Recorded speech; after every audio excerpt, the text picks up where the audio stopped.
앞서 사도행전 21장에서 살펴보았듯이 바울이 예루살렘으로 올라가기 위해 가이사랴에 있는 빌립의 집에 며칠을 머물렀습니다. 그때 유대로부터 내려온 선지자 아가보가 바울이 예루살렘에서 결박과 환난을 당하게 될 것이라고 예언했습니다. 그리고 아가보 선지자의 예언은 그대로 이루어졌습니다.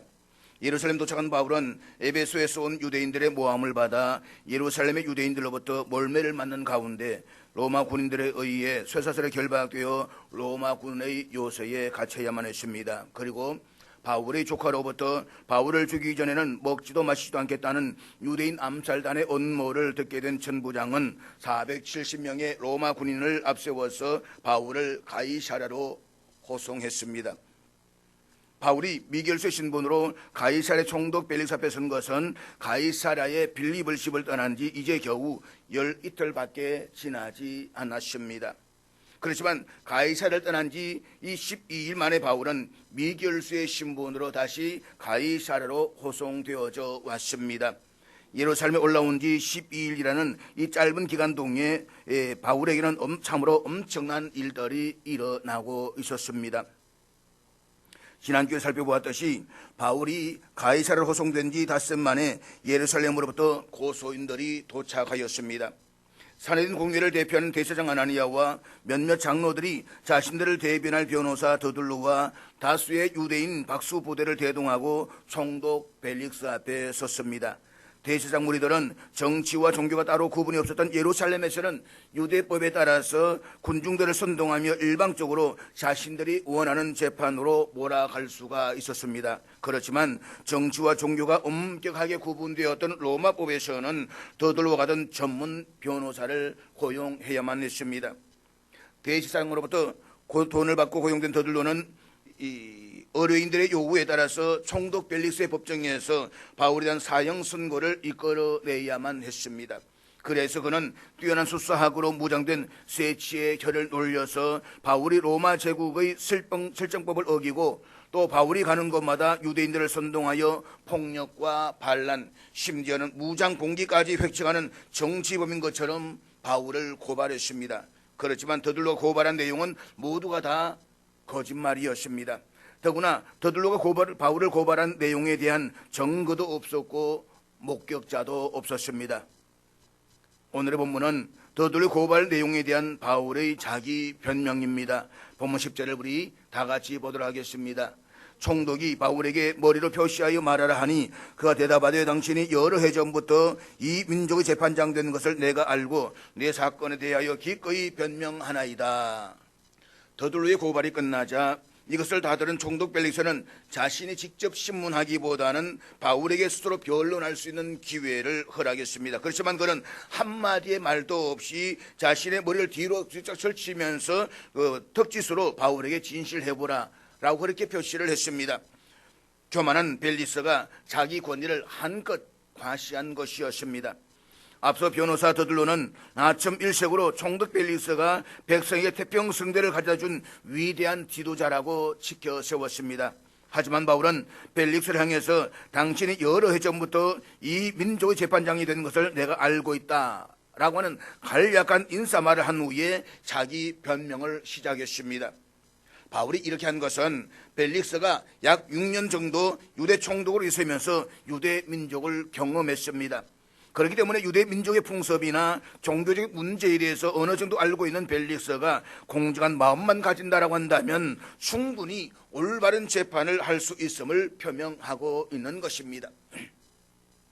그런데 지난주에도 말씀을 드렸듯이 벨릭스 총독은 뇌물을 굉장히 밝혔습니다. 그래서 뇌물을 받고 판결을 굽게 하는 사람으로 소문이 나 있었습니다.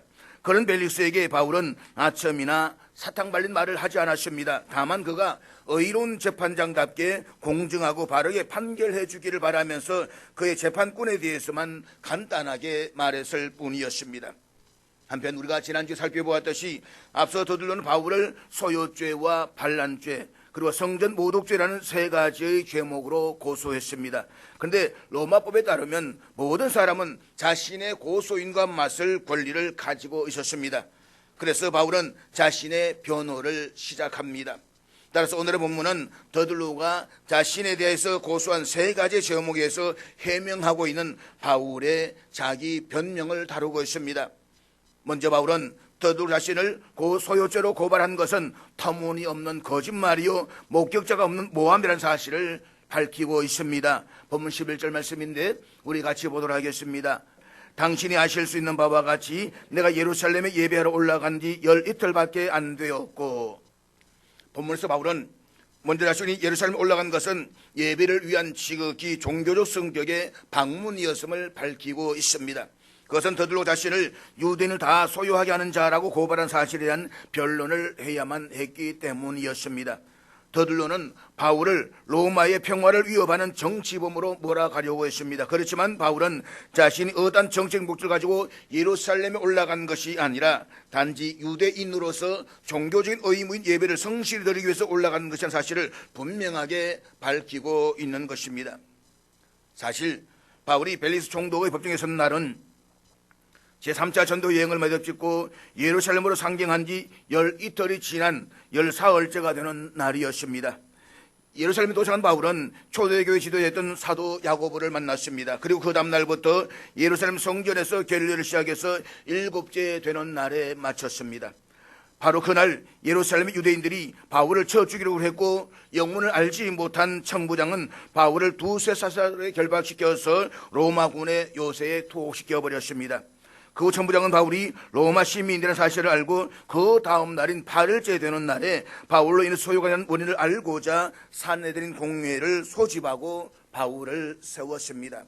그런가 하면 그 다음 날인 9일째 되는 날에는 바울에 대한 유대인들의 암살 모의를 전해드린 유천부장이 군인들을 시켜서 바울을 가이사랴 총독 벨릭스에게로 이송시켰습니다. 다음 날인 10일째 되는데 가이사랴 도착한 바울은 그날부터 헤롯 궁에 구금을 당했습니다. 그리고 바울이 예루살렘을 떠난 지 닷새 만인 14일째 되는 날에 벨릭스 총독의 법정에 선 것입니다. 그러니까 바울이 예루살렘에 올라온 이후 가이사랴 구금되기까지 12일이 되었지만 그 중에 5일은 옥중에 갇혀 있었습니다. 바울이 이처럼 벨리스 총독의 법정에서 자기가 예루살렘에 도착한 지 12일밖에 지나지 않았음을 강조한 데에는 그만한 이유가 있습니다. 그것은 숨가쁘게 돌아간 12일은 짧은 기간 동안에 자신이 로마 제국의 평화를 위협하는 어떤 폭동이나 관란을 꾀한다라고 하는 것은 시간적으로 도저히 불가능한 일임을 밝히기 위함이었습니다.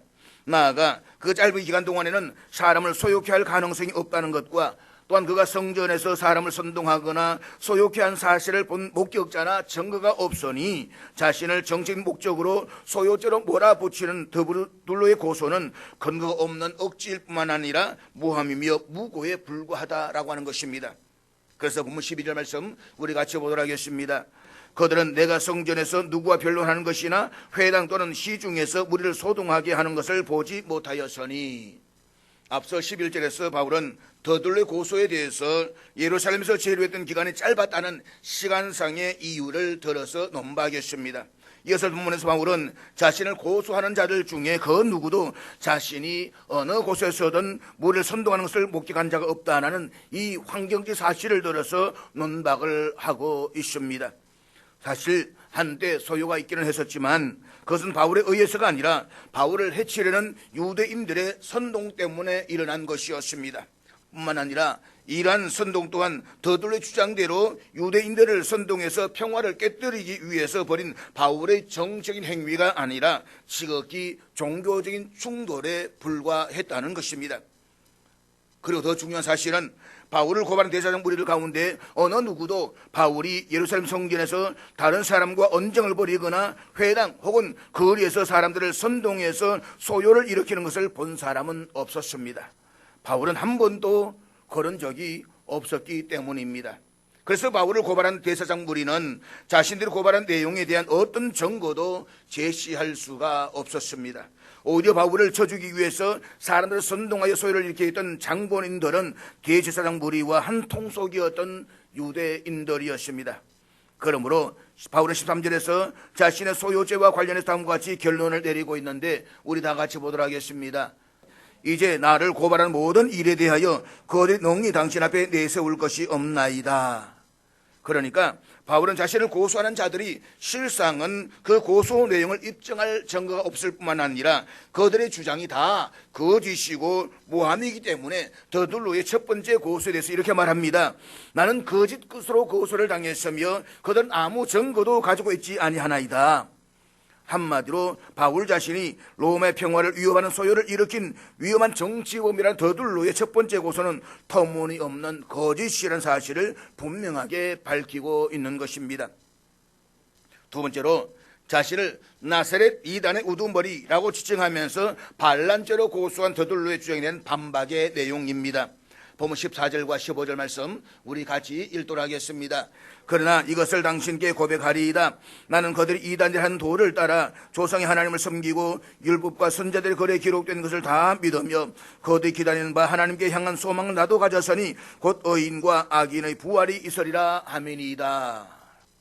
본문에서 우리말로 고백하리이다 라고 번역된 헬라어는 고소를 당한 그 일의 사실성을 스스로 인정 또는 동의하다라는 의미를 가지고 있습니다. 그러니까 바울은 더둘로 자신을 가리켜서 나사렛 이단의 괴수라고 했던 주장에 대해서는 어느 정도 인정하였다는 것입니다. 물론 이때 바울은 자신이 믿는 그리스도교가 이단임을 인정했다는 것은 아닙니다.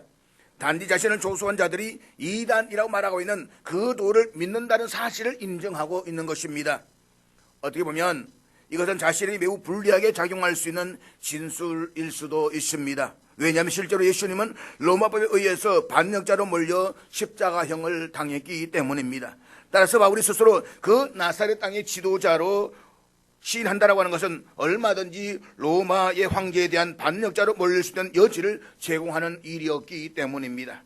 그럼에도 불구하고 바울은 자신이 나사렛 예수를 믿고 다른 자는 사실을 전혀 부정하지 않았습니다. 오히려 당당하게 자신은 예수 그리스도의 도를 따른다라고 선언하고 있습니다.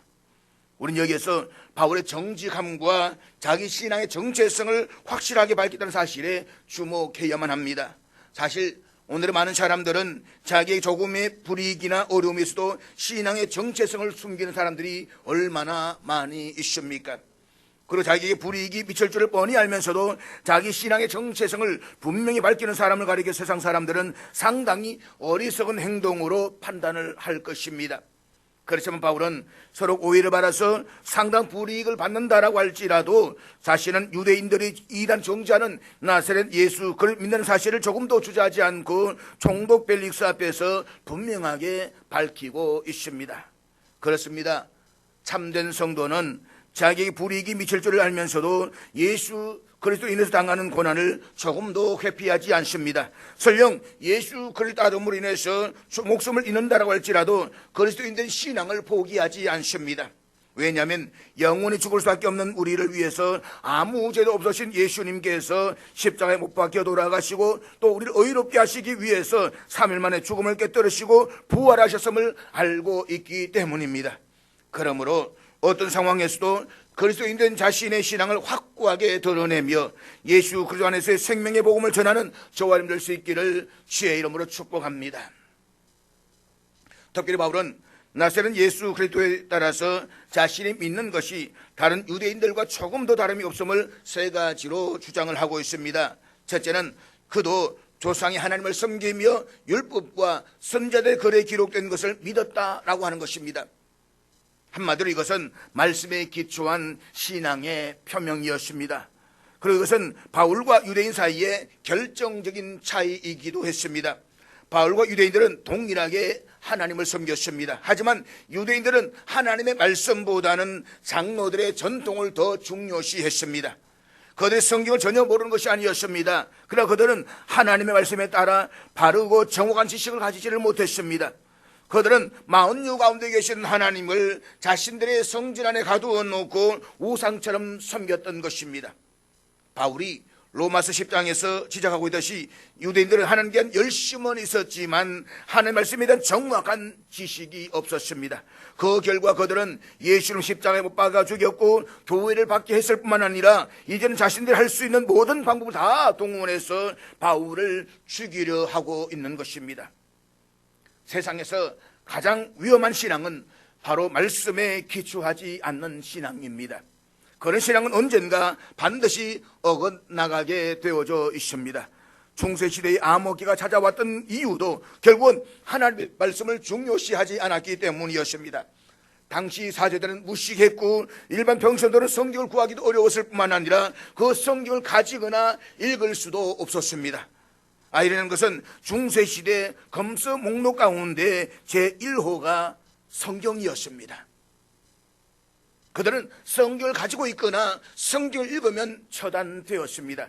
그러니 당시 사람들은 로마 가톨릭 교회가 어떤 잘못을 범하고 있는지조차도 모르고 있었습니다. 하나님의 말씀의 성경을 모르니 잘못 나아가고 있는지 옳은 방향으로 나아가고 있는지도 알 수가 없었습니다. 결국 신앙대로 살아보고자 하는 사람들 가운데 다수는 이단에 빠져들게 되고 교회는 그들을 종교재판이라는 이름으로 죽였습니다. 로마 제국이 기독교를 받기 위해서 죽였던 사람보다 교회가 바른 신앙을 찾기 위해서 몸부림치는 사람들을 죽였던 숫자가 훨씬 더 많다는 것은 우리가 어떻게 이해를 할 수가 있는 것입니까? 사랑하는 여러분, 천하에 없는 사람도 말씀에 자신을 비추어 보지 않는 이상 결코 바른 삶과 신앙의 바른 중심을 잡을 수가 없습니다. 그렇기 때문에 우리는 성경을 읽는 것과 묵상하는 일, 그리고 교회에서 가르치고 선포되는 하나님의 말씀을 가볍게 여겨서는 안 됩니다. 시편 기자는 119편에서 주님의 말씀은 내 발의 등불이요 내 길의 빛입니다 라고 고백했습니다. 시편 기자는 하나님의 말씀이 없는 세상은 그 자체가 어두운 뿐임을 깨달았던 것입니다. 그러므로 하나님의 말씀이 없는 우리의 인생은 어둠과 같은 절망과 저주뿐임을 깨달아야만 합니다. 그리하여서 언제나 하나님의 말씀을 더 사모하고 더 가까이 할 수 있기를 주의 이름으로 축복합니다. 바울이 자신이 믿었던 것이 다른 유대인들과 조금도 다름이 없음을 주장했던 둘째는 그들이 기다린 것과 같은 하나님을 향한 소망을 그도 가지고 있었다는 것입니다. 이런 소망 중에 하나가 바로 의인과 악인의 부활이었습니다. 그러나 의인과 악인이 마지막 때에 다 같이 부활한다라고 해서 모두가 동일한 상황에서 처하게 되는 것은 결코 아닙니다. 의인과 악인의 부활 사이에는 도저히 좁힐 수 없는 깊은 간격이 있습니다. 의인에게 있어서 부활은 가장 큰 소망이요 축복입니다. 의인에 있어서 부활은 다시는 죽음의 고통이 없는 영원 지복으로 들어가는 관문과도 같습니다. 그러나 악인에게 있어서 부활은 가장 크고 영원한 고통의 시작입니다. 악인도 마지막 때에 모두 다 부활하게 됩니다만 또 영원히 죽지도 않습니다. 그렇지만 그것은 결코 복이 아닙니다. 그것은 더 큰 고통일 뿐인 것입니다.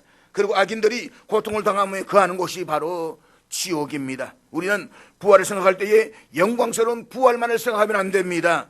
저주스러운 부활도 있음을 기억해야만 합니다. 그러므로 저주스러운 부활, 심판의 부활로 나가지 않도록 제대로 된 신앙생활을 해야만 합니다. 뿐만 아니라 믿지 않는 자들에게 이 사실을 일깨우면서 늦기 전에 복음을 영접하고 주님 앞에 나와 영원한 생명의 부활을 얻을 수 있도록 함께 힘쓰고 복음을 증거해야만 하는 것입니다.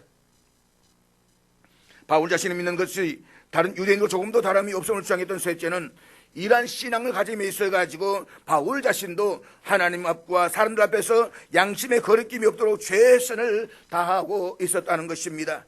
본문 16절 말씀인데 우리 같이 읽도록 하겠습니다. 이것으로 말미암아 나도 하나님과 사람에 대하여 항상 양심의 거리낌이 없기를 힘써나이다. 바울이 다메섹 도상에서 부활의 주를 만난 이후 한평을 살아오면서 한 것이 있다면 그것은 하나님의 말씀에 따라서 유대인들이 십자가에 못 박아 죽인 예수 그리스도의 도를 믿고 쫓았다는 것입니다. 인간의 죄값을 대신 치르기 위해서 십자가의 제물로 돌아가신 예수님께서는 사흘째에 되는 날에 죽음을 깨뜨리시고 다시 사신 부활의 주님이셨습니다. 부활의 주님께서는 요한복음 5장 29절에서 이렇게 말씀을 하셨는데 우리 앞에 다 같이 읽도록 하겠습니다. 선한 일을 행한 자는 생명의 부활로, 악한 일을 행한 자는 심판의 부활로 나오리라. 그러니까 부활의 주를 믿는 바울에게 인간의 죽음은 종결이 아니었습니다. 주님을 믿고 따르는 사람의 죽음은 영원한 생명이요, 주님을 외면한 사람의 죽음은 영원한 심판과 저주의 시작이었습니다. 바울이 언제 어디에서나 모든 면에 걸쳐서 하나님과 사람에 대해서 양심의 거리낌이 없는 삶을 살려고 애썼던 것은 바로 그런 이유 때문이었습니다. 바울은 자신의 부활 소망에서 일평생 하나님과 사람 앞에서 거리낌 없이 살기 위해서 부단히 노력했습니다. 바울은 일평생 하나님 제일주의로 살았습니다. 그렇지만 그것이 사람을 평가절하하거나 가치 없는 것으로 여겼음을 의미하지는 않습니다. 바울은 자신이 하나님을 제일로 섬긴 것과 똑같은 마음으로 사람들을 사랑하고 귀중하게 여겼습니다. 그렇습니다. 정말 하나님을 귀하게 여기는 사람은 절대 사람을 낮게 평가하거나 무시하지 않습니다. 하나님을 알고 하나님을 만난 사람은 사람을 귀하게 여깁니다. 주님께서는 지극히 어리진 소자 하나라도 예수님을 대하여 살 때에 그가 참 성도라고 말씀을 하셨습니다. 그럼 우리들도 사람을 대할 때에 그가 누구든지 하나님의 얼굴을 대하듯이 최선을 다해서 귀하게 대할 수 있기를 주의 이름으로 축복합니다. 세 번째로 바울이 성전을 더럽게 하겠다는 더돌로의 주장에 대한 반박입니다.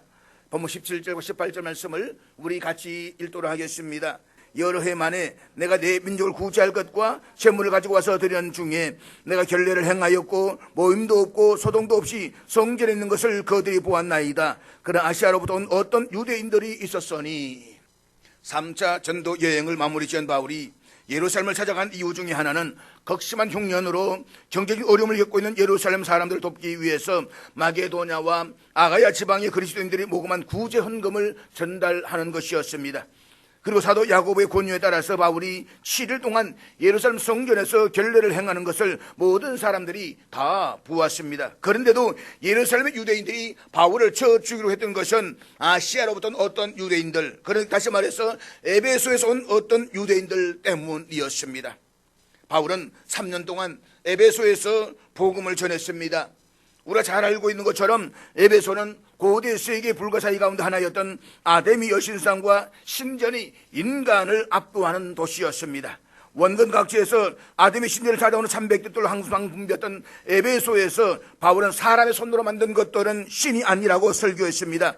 아데미 여신상이 아무리 화려하고 웅장하다라고 할지라도 사람의 손에 의해서 만들어진 그것은 단순한 금속 덩어리나 돌덩이에 지나지 않는다라는 말이었습니다.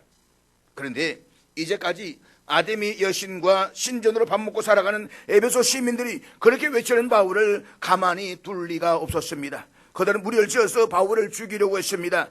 그때 바울을 배교자로 간주하고 있었던 에베소 유대인들도 그들과 합세해서 바울을 죽이려고 했습니다. 그 에베소 유대인 가운데 오순절을 맞아서 예루살렘을 찾아온 유대인들이 있었습니다. 에베소에서 온 유대인들이 예루살렘 방문해서 예루살렘 성전에 들어갔다가 이제 막 결례를 마친 바울을 보았습니다. 그들은 바울을 보자마자 다짜고짜로 불문곡직하고 바울을 붙잡은 뒤에 성전 안에 있는 예루살렘 유대인들을 충동질했습니다. 즉 바울이 가는 곳마다 유대인들과 또 율법과 성전을 거슬러서 사람들을 잘못 가르칠 뿐만 아니라 심지어 이방인들을 성전으로 끌어들여서 거룩한 성전을 더럽혔다라고 하는 것입니다. 예루살렘 성전과 또 하나님과 동일시했던 유대인들은 사실을 확인해 보지도 않고 흥분하고 분노했습니다. 그들은 다 함께 바울을 붙잡아서 성전 바깥으로 질질 끌고 나갔습니다. 그들은 성전 모독죄로 바울을 쳐 죽이기 위함이었습니다. 그 소요 사태가 얼마나 컸던지 바울이 끌려나간 뒤에 예루살렘 성전을 경비하던 레위인들은 성전으로 통하는 문들을 다 닫아버렸습니다. 혹 있을지도 모를 돌발 사태를 미연에 방지하기 위함이었습니다. 하지만 바울은 단 한 번도 이방인을 예루살렘 성전 안으로 끌어들인 적이 없었습니다. 바울은 에베소에서 자신으로부터 복음을 영접했던 에베소 이방인 드로피모를 예루살렘의 길거리에서 우연히 해우한 적이 있었습니다. 바로 그 광경을 목격했던 에베소에서 온 유대인들이 바울이 에베소에 온 이방인 드로피모를 성전 안으로 끌어들일 것이라고 지레 속단하고 예루살렘의 유대인들을 충동질했던 것입니다. 그리고 이 시점까지 바울에 대한 증거는 입증되지 않았을 뿐만 아니라 목격자도 없었습니다. 그 소동이 일어났을 때에 더들로는 거기에 없었고 대제사장 아나니아도 거기에 없었습니다. 그러므로 그들이 제기하는 혐의들은 모두가 명백한 거짓말이었습니다. 그래서 바울은 자기 변명을 이렇게 끝을 맺고 있는데 본문 19절에서 21절 말씀 우리 같이 읽도록 하겠습니다. 거디 만일 나를 반대할 사건이 있으면 마땅히 당신 앞에 와서 고발하였을 것이요, 그렇지 않으면 그 사람들이 내가 공회 앞에 섰을 때에 무슨 옳지 않은 것을 보았는가 말하라 하소서. 오직 내가 그들 가운데 서서 외치기를 내가 죽은 자의 부활에 대하여 오늘 너희 앞에 신문을 받는다고 한 이 한 소리만 있을 따름이니이다 하니. 에베소에서 온 유대인들이 정말 바울이 이방인을 예루살렘 성전으로 데려가는 것을 자신들의 눈으로 목격했다라고 한다면 그들은 응당 자신들이 직접 벨리스 총독의 법정으로 출두해서 정인이어서 바울을 고발했어야만 했습니다. 그렇지만 그런 목격자들이 총독의 법정에 나타나지도 않았습니다. 지금 총독 벨리스의 법정에 있는 대제사장 무리는 불과 며칠 전에 사내들의 법정 공회에서 바울을 신문했던 그 장본인들이었습니다. 그런데 만약 그때에 바울에게서 로마 제국 실직범을 위반한 사실이 단 하나라도 확인되었다고 한다면 대제사장 무리들은 자신들이 직접 총독의 법정에서 정인이어서 바울을 고발했을 것입니다. 하지만 대제사장 무리는 돈으로 주고 산 변호사 더둘로를 내세웠을 뿐 그 더둘로 고발 내용에 대한 바울의 자기 변명을 듣고서도 입도 뻥긋할 수가 없었습니다. 왜냐하면 그들 고발 내용은 목격자도 증거도 없는 그들 완전히 날조해서 만들어낸 모함이요 거짓말이었기 때문인 것입니다. 바울이 산드론 공회에서 시험을 받았던 것도 유대인들이 못 박아 죽인 예수님께서 부활하신 그리스도로 증언한 그 이유밖에 없었습니다.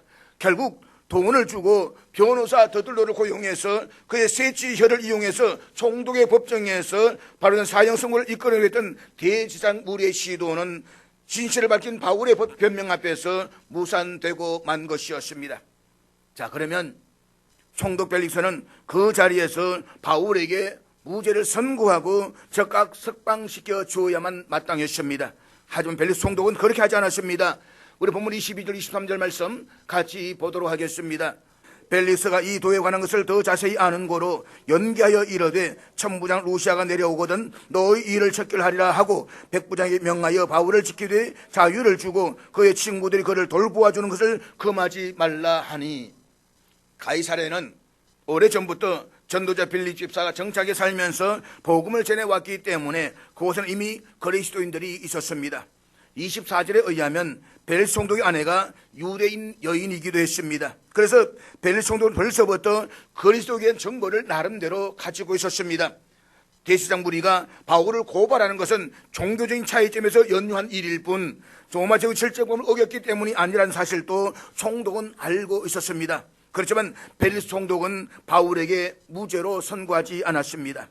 대신에 예루살렘의 천부장 루시아가 오면 바울에게 선고를 내리겠다라고 선언하고 백부장으로 하여금 바울에게 상당한 자유를 주는 조건으로 계속해서 헤롯 궁에 구금해 두도록 했습니다. 하지만 예루살렘의 천부장 루시아는 바울을 가이사랴에게 호송한 로마 군인들 편을 통해 가지고 보낸 서면 보고에서 이미 바울의 무죄라고 밝혔습니다. 그리고 본문 이후에 천부장 루시아가 바울에 대한 재판 때문에 가이사랴를 방문한 적도 없었습니다. 그런데 총독 벨리우스가 천부장 루시아를 구실 삼아서 바울의 선고를 연기했던 것은 두 가지의 이유 때문이었습니다. 첫 번째 이유는 그 적석에서 바울에게 무죄를 선고함으로써 오랫동안 자기에게 뇌물을 바쳐온 현장에 있는 대제사장 무리들로 인한 소요를 염려했기 때문인 것입니다. 두 번째 이유는 지난주에 말씀을 드렸듯이 바울에게 돈이 많을 것이라고 오해했던 이 벨리스 총독이 바울로부터도 뇌물을 받기 위함이었습니다. 하지만 총독 벨리스 기대와는 달리 바울이 전혀 뇌물을 바치지 않자 총독은 바울을 무려 2년 동안이나 허송세월 헤롯 궁에 방치해 버렸습니다. 바울은 분명히 총독 벨리스 앞에서 진실을 밝혔습니다. 그 진실 앞에 바울을 고발했던 대제사장 무리가 그들 고용되었던 더둘로가 반박할 엄두조차 내지를 못했습니다. 그 정도로 바울의 자기 변명은 완벽한 진실 규명이었습니다. 하지만 바울이 밝힌 진실이 수용되지는 않았습니다. 총독 벨릭스는 바울이 밝힌 자기 변명이 진실이라는 사실을 알면서도 의도적으로 묵살했습니다. 대제사장 무리는 본문에서 2년이 지난 후인 신임 총독 베드스도가 부임하자 또다시 바울을 신임 총독에게 고발했습니다. 바울은 총독의 법정에서 분명히 진실을 밝혔지만 바울의 지시는 총독 벨릭스와 대제사장 무리에게 가로막혀서 단 한 지도 앞으로 나아가지 못한 채 바울이 갇혀있는 헤롯 궁에서 그대로 묻혀버리고 말았습니다. 당사자인 바울의 입장에서 보자면 참으로 기가 막힐 노릇이 아닐 수가 없습니다. 하루속히 빨리 로마에 가야 하고 로마에서 복음을 전해야 되는데 아무 일도 없이 이렇게 2년 세월 궁에 갇혀 있다는 것은 말할 수 없는 고통일 수도 있는 것입니다. 하지만 바울은 그럼에도 불구하고 조금도 억울해하거나 절망해하지 않았습니다. 자신의 진실을 하나님께서 알고 계심을 알았기 때문입니다. 하나님께서 자신의 진실을 알고 계시는 한 이 세상 아무도 몰라줘도 상관이 없습니다. 하나님께서 자기 진실을 아시는 한 하나님께서는 하나님에 대해 하나님의 방법으로 자신의 진실을 반드시 드러내 주실 것을 믿었습니다. 사랑하는 여러분, 이것이 오늘의 본문을 통해서 주님께서 우리에게 주시는 메시지입니다.